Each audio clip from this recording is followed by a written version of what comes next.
Much good, by the way, the present chief rulers of this community Turkey saw and absorbed in the community Germany, to which they were sent for the purpose of studying what is called militarism. That is, the special finesses for directing the processes of reciprocal destruction. That is why these present chief rulers of the community of Turkey existed a long time in that community Germany, and were for a considerable time there what are called Junkers. Specially much good indeed they saw and absorbed in that Germany in its capital Berlin, on the street called Unter den Linden. I do not yet know what future benefactions these new Turkish rulers will create for their compatriots,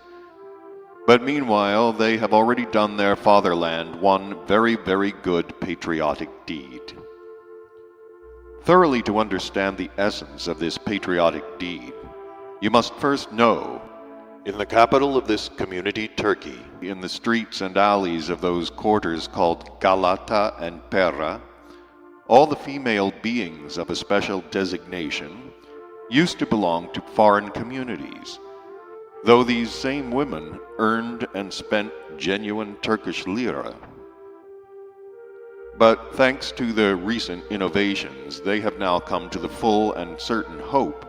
that very soon these genuine patriotic Turkish lira of theirs will no longer be at the disposal or use of the female beings of any foreign community alien to them, but will be used only by their own dear she-compatriots. It is not for nothing that our highly esteemed Haji Nasruddin says, "What is most important is to have plenty of money, and then even our namas may creak." Or sometimes in such cases, he also says in Turkish itself, "Doni ninishi pakmazli pishi geyan purnunda pusar e shahidishi," which saying in English means, "World deeds are like honey cakes, from which the eater must grow an ass's tooth." Now let us talk about what I promised to tell you a little more in detail, namely about the teachings of the last sacred individual who appeared among the beings of Tibet, Saint Lama, and about the causes of the complete destruction of that teaching also. The teaching and preachings of this Saint Lama were not so widely spread there because of the geographical conditions of that locality where he appeared, and where he taught those unfortunate three-centered beings also what they must do to free themselves from the consequences of the properties of the organ Kundabuffer. On account of its geographical conditions, beings of this country were little in touch, as I've already told you, with the abnormal conditions of ordinary being existence of the beings of other communities, and in consequence, certain of them were more receptive of the teaching of this last sacred individual. And this teaching, therefore, just entered into their essence and began gradually to be actualized already in practice also. So, my boy, during many years there, circumstances gradually so arranged themselves in that country called Tibet that the local beings became grouped according to the degree of their inner transubstantiation of the teaching of this Saint Lama, and according to the degree of their need to work upon themselves,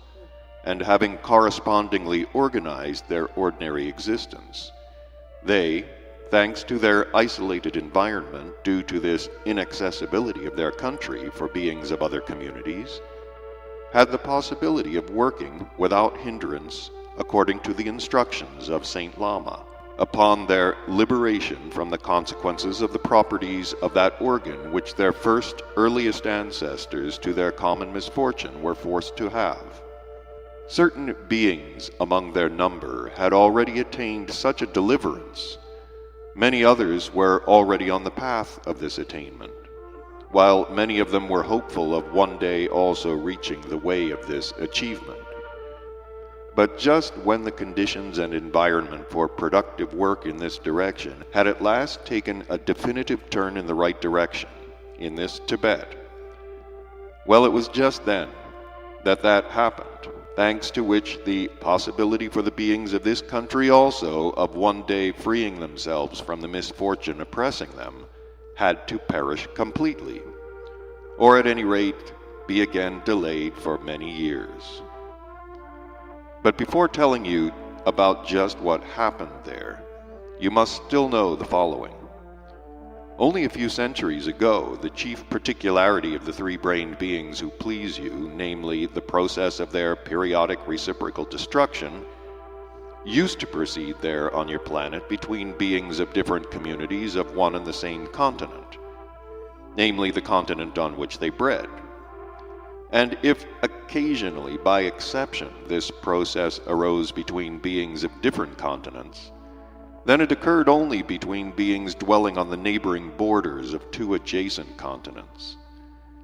And this was because locomotion by water was still very difficult for terrestrial beings some centuries ago. But after a contemporary being there had by chance discovered the possibility of using the power of artificially rarefied water for such locomotion, or as they say, the power of steam, and had devised suitable vessels for that purpose, these terrestrial beings thereafter just began going for such processes to other borderlands of the neighboring continents or even to other continents. During the last century, one of these favorite places on another continent for the beings of this peculiar planet was the country of ancient Jemchania, or as contemporary beings say there, India. Do you remember that I once told you that to that self-same Jemchania of the continent Ashark, now Asia, beings of the continent Atlantis used to sail in the beginning for pearls, and how later that it was also they who first populated that country? So, my boy, this same unfortunate former Jemchania, now India,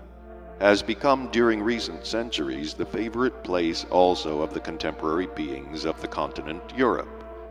but this time for their processes of reciprocal destruction. They began to sail there,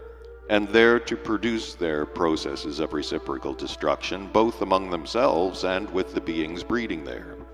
That is to say, other beings of one European community strove to destroy the existence of the beings belonging to another, also European community, or similar processes proceeded between local beings, with the European beings helping one side or the other side.